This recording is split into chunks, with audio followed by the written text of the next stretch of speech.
Then when you put the corner here, make sure it's in the line. It doesn't go out of the line.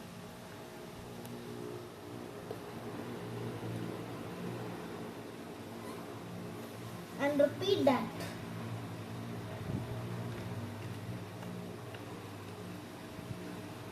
Then after that, fold like this till here.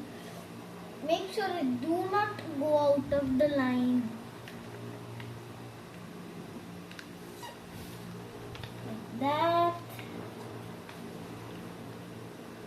Then do the opposite. Next, fold it. You can do any side from here to here or here to here.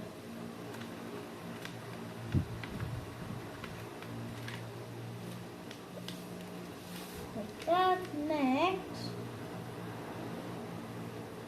like this.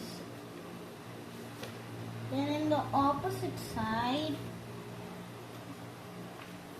do like this.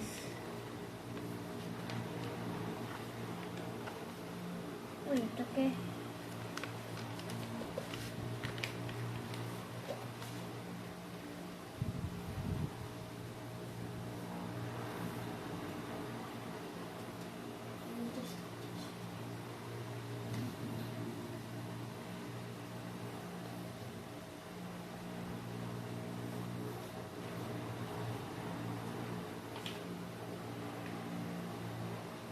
Yes, repeat